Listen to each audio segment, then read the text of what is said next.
My ex, who once called me a materialist for carrying our family on my own, came back 3 years later, angry, unstable, and willing to do anything to take my kids away from me. I thought I knew what he was capable of, but what he did next broke me in a way that even his betrayal never did. I'm Kara, 34, female. I didn't realize how much of myself I was burning just to keep a dying marriage warm.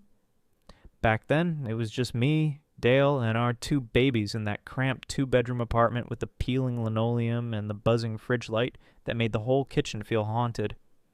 I worked double shifts, morning server at a diner, evening cashier at a pharmacy, because Dale always said corporate jobs kill your soul, and real family men stay close to home. Except he wasn't staying close to home. He was staying close to that damn hardware store break room, where he spent more time philosophizing about fatherhood with his buddies than actually being a father. But I believed him. God help me, I really believed him. I thought he was a dreamer, an idealist, someone who saw beauty in simplicity. Only later did I learn he was just allergic to responsibility. He would come home smelling like lumber and cheap coffee, waving grocery store flowers he couldn't afford, telling me about his latest idea, raising backyard chickens, homeschooling the kids, having a third baby to complete the family picture. Meanwhile, I was calculating how to stretch $27 to the next payday, and whether I could afford Travis's asthma inhaler. The night everything started to crack was the night our electricity got shut off. It was January, freezing. The apartment dimmed in an instant, lights gone, heat gone, and the kids immediately started crying in confusion. And Dale... God, he didn't even look ashamed. He just lit a candle like it was some romantic camping adventure and said, "This is temporary, money comes and goes, babe. Family is forever." I wanted to scream. I wanted to shake him. I wanted to ask him why family always meant me covering for him. But instead, I just bundled the kids in every blanket we owned and went to work the next morning like nothing was wrong. That was when the first seed of resentment took root, tiny but already poisonous. And then came the big fight, the one Dale still tells people destroyed our marriage. The night he asked again about having another baby, tossing it out casually while I was literally doing our overdue bills on the kitchen table. I told him no, that we were barely surviving, that another child would drown us. He stood there for a moment, completely still. Then he swept his arm across the table so violently that every bill, every envelope, every receipt went flying like a blizzard of debt. One of the candles tipped over and scorched the corner of our wedding photo, the one where I'm smiling like I had any idea what was coming. He jabbed his finger at me and said, "You're killing my dream, Kara. You care more about your stupid money than family." Hey guys, real quick before we keep going, don't forget to sub and drop a like if you're enjoying the story. And tell me what you think in the comments. Thank you very much. Enjoy watching. I remember staring at that burnt photo, feeling something inside me quietly snap, like a thread pulled too tight for too long. I didn't know it yet, but that was the night Dale decided I was the villain in his story. And the night he started looking for another woman to play the role I was ruining. I didn't learn about Melissa right away. Back then, I still thought the worst thing Dale could do was yell, sulk, or storm off to his mother's house to complain about how cold I'd become. I didn't realize he was already building a whole new fantasy life with a girl who still wore her work apron home from the coffee shop. But looking back, the signs were there. Subtle at first, then loud enough to rattle the windows. Dale started coming home later and later, always with some vague story about helping a buddy close up or covering an extra shift. But the hardware store closed at 9, and he'd roll in near midnight with this jittery, self-righteous energy, like he'd been somewhere validating his narrative about me being the fun-killing, dream-crushing wife. One night he walked in grinning like a fool, smelling like vanilla syrup and cheap perfume. I remember because the kids were already asleep and I was sitting on the floor folding laundry with a heating pad on my back from standing on my feet for 14 hours. "Melissa says I have the soul of a storyteller," he blurted as he kicked off his boots. I froze. "Who's Melissa?" He waved his hand like I was being dramatic. "Just the barista at the coffee shop. She listens, that's all." Listens. That word hit me harder than if he'd slapped me, because I used to listen, before exhaustion carved me out from the inside. He grabbed a warm soda from the fridge and added it, almost as an afterthought. "I told her about your money obsession. She says it's sad when people lose sight of what really matters." My money obsession. Rent, food, inhalers. That was my obsession. A few weeks later, I found the receipt. A receipt from a cafe across town. 2 lattes, 2 pastries, and a note scrawled on the bottom. Next time is on me. M. My chest tightened. Not because he'd cheated. I didn't even have proof of that yet, but because it confirmed the truth that had been creeping into my mind for months. He wanted a world where he never had to grow up, and he was looking for someone naive enough to join him in it. The final blow came on a Tuesday.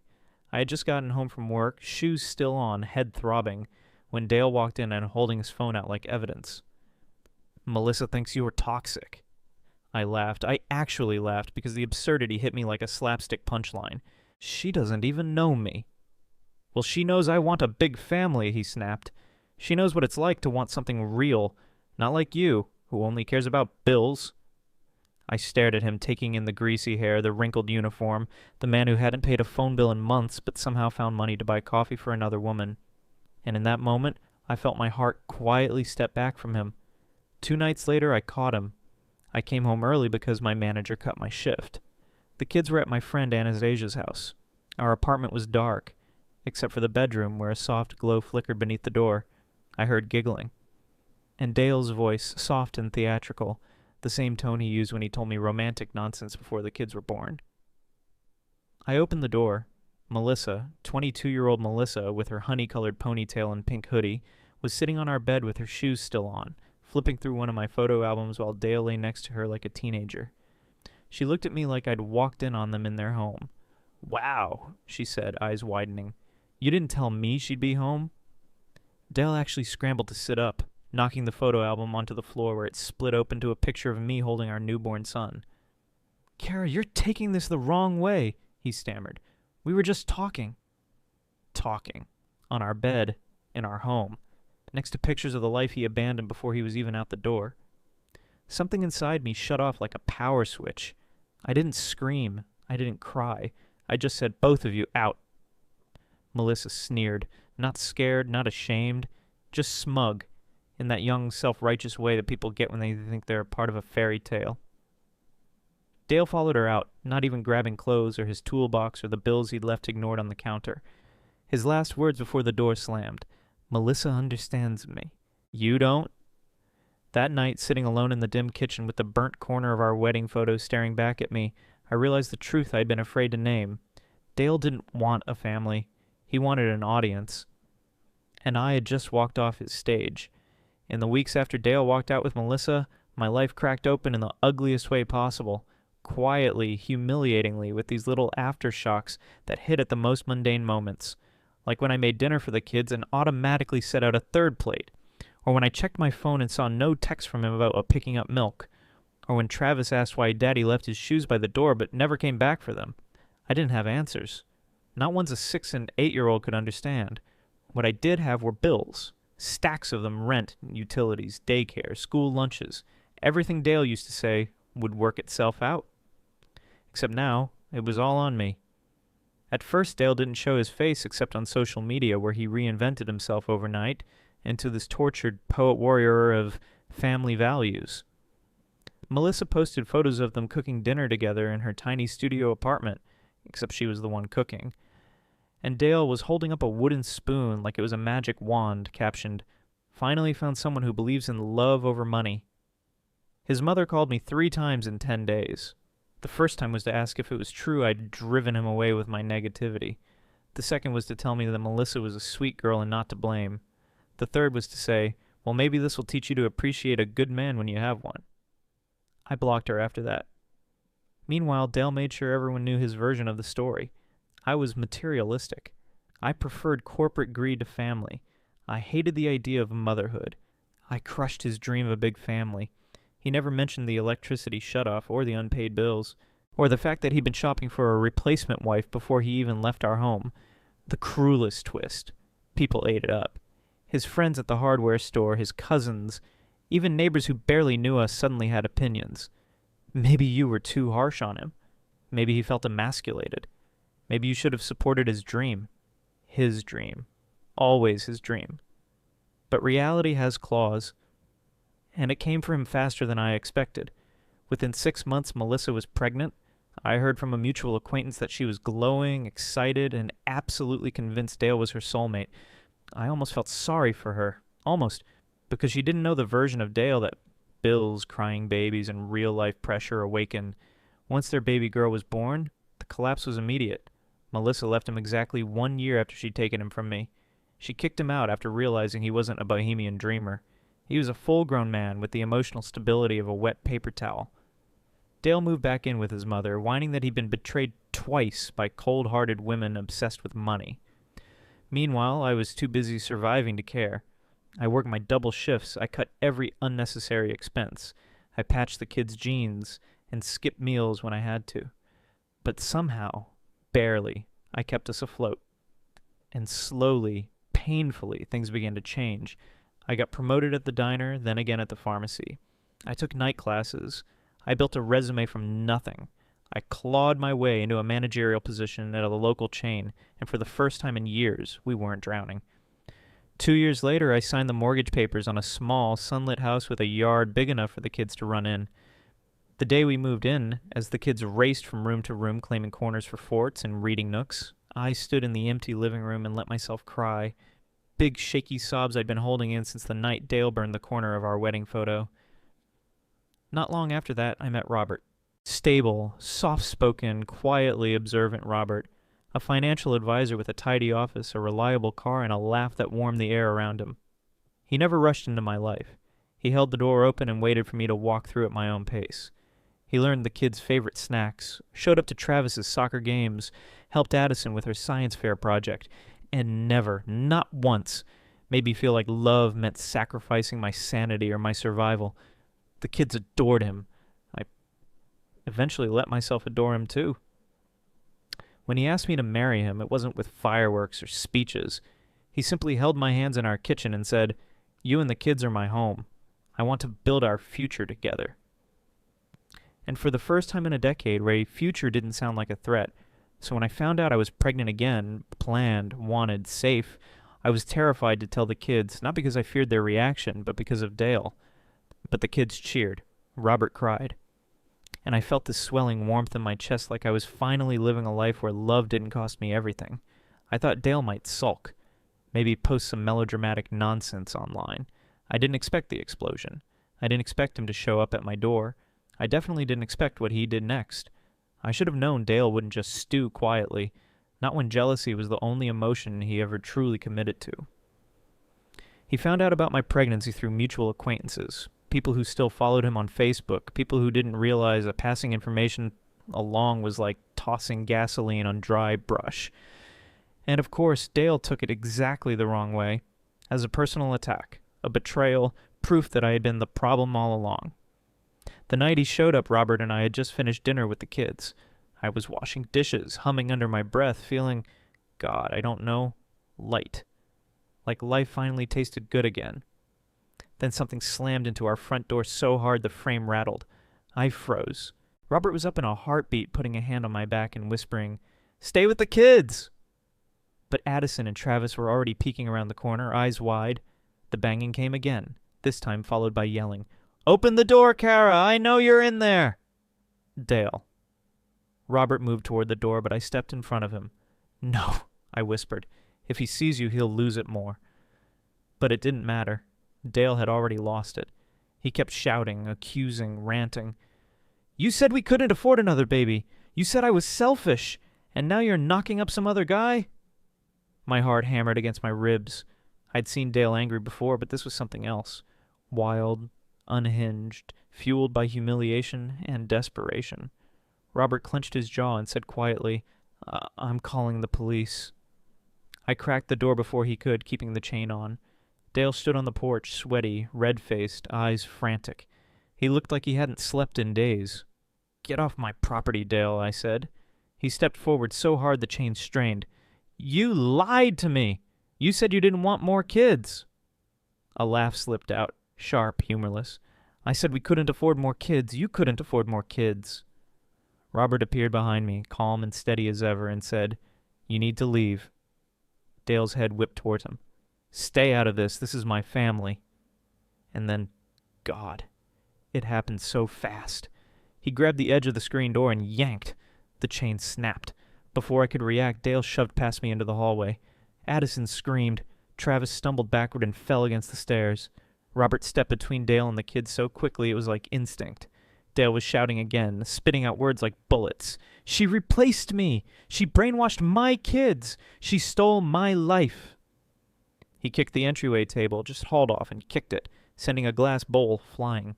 It shattered against the wall near Travis, who burst into terrified tears. I lunged toward him while Robert moved fully in front of Dale. "Get out!" Robert said, voice low, deadly calm. "Now!" Dale shoved him. It wasn't a hard shove, but it was enough. Enough for the kids to cry harder. Enough for my heart to crash against my ribcage. Enough for something in me to ignite. Hot, primal, protective. I grabbed my phone and dialed 911. The operator answered, and I said the words I never thought I'd have to say. My ex-husband forced his way into my home. He's threatening my family. Dale froze when he heard it. "Are you serious right now?" But the sirens were audible within minutes. Our town is small. Police arrived fast. 2 officers pulled up. Dale tried to rewrite the story right there on my lawn, claimed I had invited him, that Robert pushed him, that he was just trying to see his kids. But the broken table, the shattered glass, the kids crying in the window, it all told the truth louder than he could. They escorted him off the property and warned him not to come back without arrangements made through legal channels. But they didn't arrest him. Not yet. And that was the moment Dale's rage calcified into something uglier, meaner, more vindictive. Because 2 days later, I was served emergency custody papers, filed by Dale, claiming I was unfit, claiming my home was unsafe, claiming Robert was controlling and dangerous, claiming I was alienating him from the children, claiming the pregnancy proved I was prioritizing my new life over my existing kids. I stood there on my porch holding the envelope while my whole body buzzed with a numb disbelief so strong it felt like electricity. Robert came up behind me, reading over my shoulder.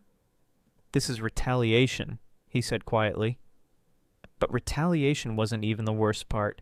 The worst part was the very last line of the petition, requesting immediate removal of the children from my home pending investigation.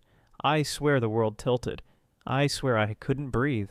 I had survived poverty, betrayal, humiliation, and rebuilding my life from nothing. But this? Someone threatening to take my children? This was war. And I wasn't going to lose. The morning after I got served, I woke up feeling like there was a fist around my throat. I barely slept. Every time I closed my eyes, I saw the kids being dragged out of our house. Travis clutching his stuffed dinosaur, Addison sobbing into my shirt. I wanted to be sick. Robert brewed coffee I didn't drink. He kept trying to steady me with these quiet reassurances, but my pulse was sprinting, my mind stuck on a single looping thought. He's trying to take my children, not because he loves them, not because he wants them, but because he wants to punish me. By 10 a.m., I was sitting across from Hadley, my attorney, in her office. She was young, razor-sharp, hair pulled into a bun so tight it looked like it hurt. She spread the custody motion across the desk like a crime scene photo. "This is retaliation," she said. "File this under men who weaponize the court when their ego takes a hit. But don't freak out. His claims are garbage." "He said I'm unfit," I whispered. "He said the kids are unsafe." Hadley tapped the papers. "Let him say it. Judges see through this crap. We're flipping this entire thing back on him." Her confidence was like oxygen. We spent the next 3 hours building our response. Documented visitation logs, showing Dale skipping half his days, late child support payments, the police report from the night he forced his way into my house, photos of the broken table and shattered glass, screenshots of his social media rants, proof of our stable home, income, school records, extracurricular activities, Robert's affidavit, and the bombshell. Evidence we'd quietly gathered that Dale had been working under the table. Hadley smirked when she added that last piece. "This is more than defense," she said. "This is offense!" And that's when I felt it. The first spark of something dark, sharp, and righteous. Revenge wasn't the goal, but oh God, the justice was going to be sweet. The next domino fell faster than I expected. That afternoon, a guardian ad litem, Liv Price, scheduled a home inspection. I scrubbed everything, even the already clean baseboards, like my life depended on it. Travis helped dust. Addison made her bed twice. Robert installed a baby gate even though the baby wasn't due for months. Liv toured the house, asked her questions, observed the kids. They told her they were happy here, that they felt safe, that Robert helped with homework and tucked them in when I was working late. Liv smiled softly at me when she left, and something in that smile said, "You're okay." Then came the next blow. Melissa texted me. Dale found out you filed to expose his hidden income. He's losing it. Be careful." My stomach flipped. "How bad?" I asked. She replied instantly. "He punched a hole in his mother's wall and smashed a picture frame. He's screaming that you and I are conspiring to destroy him." My hand trembled. Dale had always been impulsive, but this was escalating into something dangerous, erratic, volatile, explosive. And then, 2 nights later at 11:47 p.m., our doorbell started ringing, over and over, hard enough to shake the entire house. I looked at the front door camera feed and felt ice crawl down my spine. It was Dale, wild-eyed, sweating, holding something in his hand. A crumpled wedding photo. Ours, burned at the corner, ashes still drifting off it. He slammed it against the glass like a message, and in that moment something inside me locked into place. He wasn't just attacking my home, he was attacking the woman I used to be. The woman who tolerated him, covered for him, softened his failures. She was gone. "And now," I whispered to Robert, who stood beside me, jaw tight, "I finish this." The police came again that night, faster this time, maybe because the dispatcher recognized my shaken voice. Dale was still on the porch when they pulled up, pacing like an animal in a too-small cage, gripping that half-burned wedding photo like it meant something. He tried to play innocent when the officers approached, shoving the photo behind his back like a toddler hiding stolen candy. "I just wanted to talk," he said. "She's twisting everything. She's manipulating the kids." But the cops had already seen the footage. Robert showed them the doorbell camera recording. Dale slamming the photo, yelling at the door, calling me every name in the book. They told him to leave immediately and warned him that showing up again outside scheduled visitation would lead to arrest. He pointed at me like he was in a courtroom already. "You're done, Kara. You picked the wrong fight." But here's the thing about men like Dale. They think yelling is power. They think noise is strategy. They think rage or equals control. My revenge wasn't rage. It was precision. The next morning, Hadley filed our motion to compel full financial disclosure, the one we'd been preparing for weeks.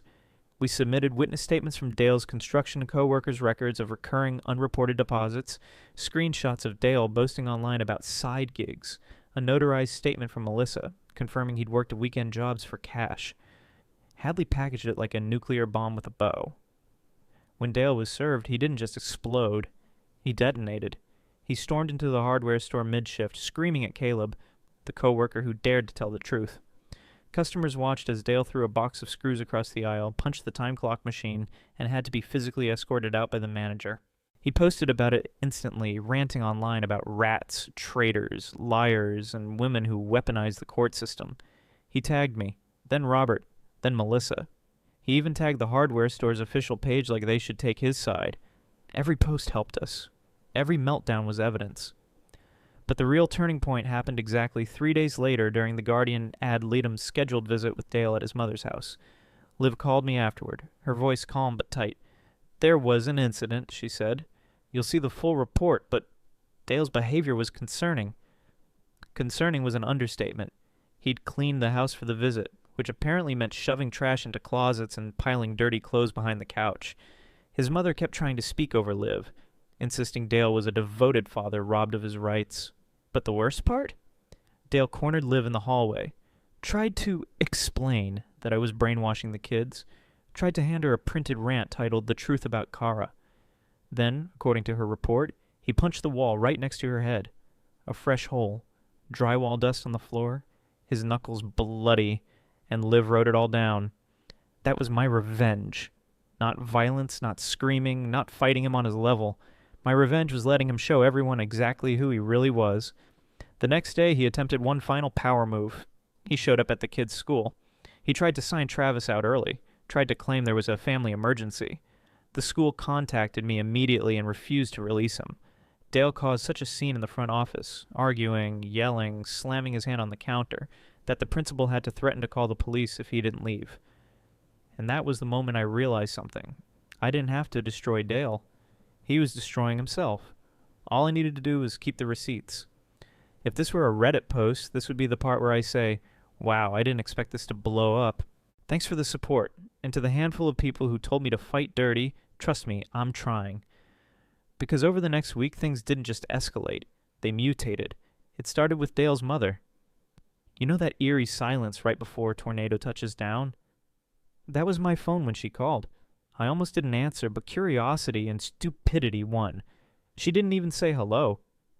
She launched straight into the shrill, frantic monologue about how I was ruining Dale's life, how Liv's report was biased, how Dale wasn't responsible for the hole in the wall, how Caleb lied out of jealousy, and how Melissa was just a vindictive little girl who regretted leaving a good man. Then she said the line that made my jaw clench so hard I heard my molars grind. You're just angry because he found someone who believed in his dream. You always hated his dream. His dream. Jesus Christ. If Dale's dream was a bonfire, his mother was the gasoline. I hung up on her mid-sentence. I didn't have the emotional energy to argue with someone who thought motherhood meant birthing children into poverty to soothe her son's ego. But the worst part? The harassment didn't stop at phone calls. 2 mornings later, I found a note stuffed into my mailbox. Not in an envelope, just wadded up printer paper. Your kids deserve their real family, not that fake man. The handwriting was jagged and slanted. Dale's. I recognized the weird way he wrote capital R's like tiny backward numbers. Robert took the note, photographed it, bagged it in a Ziploc like forensic evidence, and handed it to Hadley. She didn't even blink, just added it to the growing mountain of receipts. The next day, the vandalism started. First, our mailbox was smashed inward.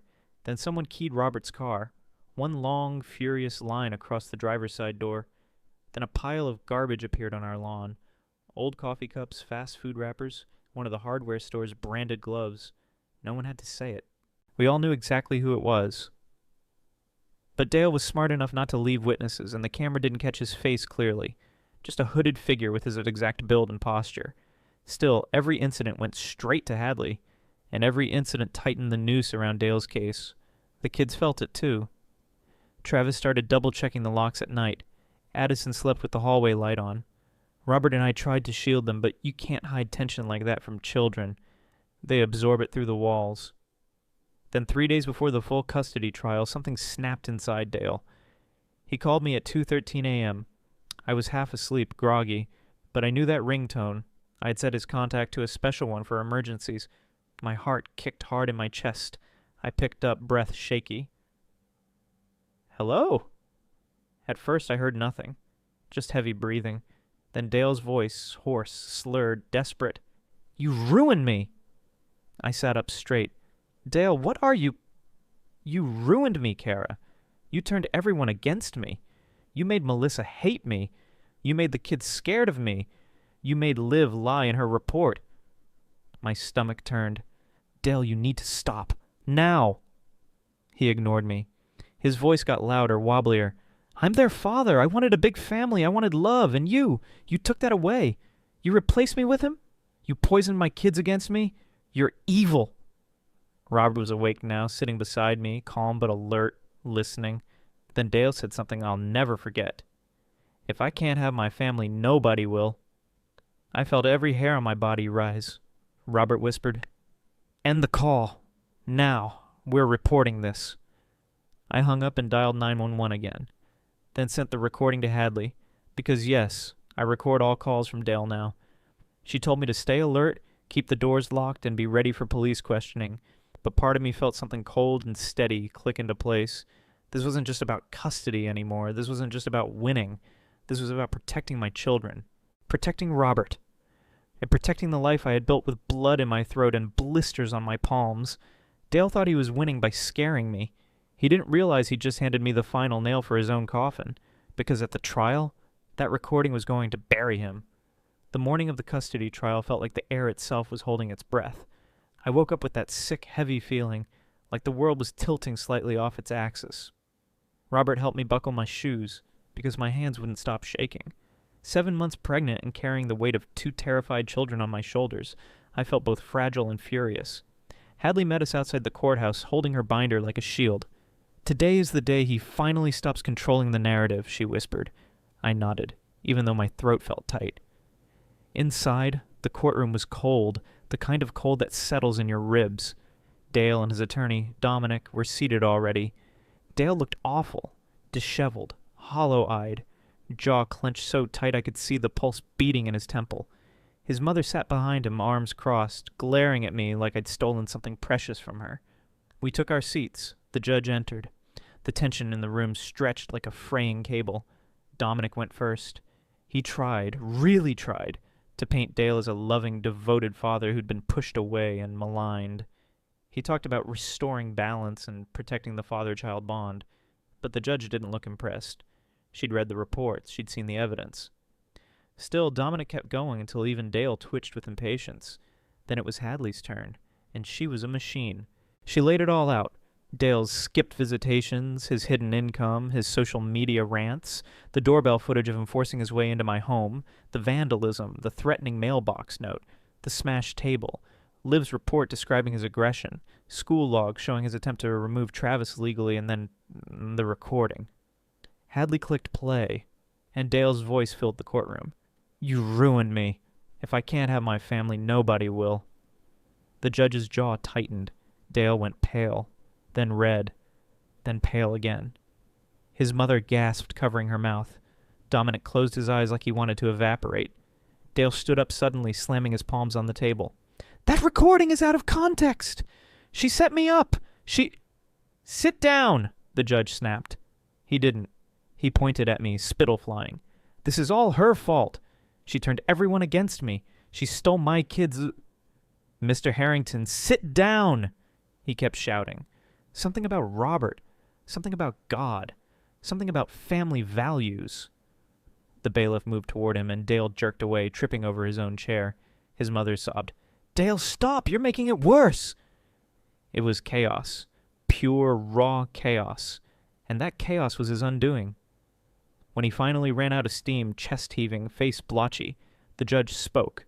Calm, cold, razor sharp. "Mr. Harrington, today you demonstrated exactly why your children are safer with their mother." Silence. Then she delivered the ruling. "I received full legal and physical custody." Dale was restricted to supervised visitation only. He was ordered to complete anger management and parenting courses. He had 90 days to pay the recalculated back child support, or face contempt. Any further harassment would result in a protective order. Dale collapsed into his chair like something inside him broke. I don't know if it was his pride or the last illusion he ever had of himself. As we left the courtroom, Robert held my hand. Addison and Travis were waiting at Anastasia's house, blissfully unaware of the meltdown their father had just performed in front of a judge. Walking out of the courthouse felt surreal. Not triumphant, not gloating, just released. Like I'd been holding a scream in my chest for years and finally let go. The sweet revenge wasn't watching Dale lose. It was watching the truth finally outrun his lies. When we got home, Travis ran up to me first. "Are we staying here?" he asked, voice shaky, eyes wide. "Yes, baby," I said, kneeling carefully with my swollen belly. "You're safe. You're home." Addison hugged me so hard I almost lost my balance. And when Robert wrapped his arms around all of us, I felt something I hadn't felt in a decade. Peace. 2 months later, I gave birth to our son, James. Robert cried. The kids cried. I cried. Dale didn't send a message, didn't ask about the baby. But honestly, we were finally blessedly free. And sometimes the sweetest revenge is simply living the life someone said you never deserved.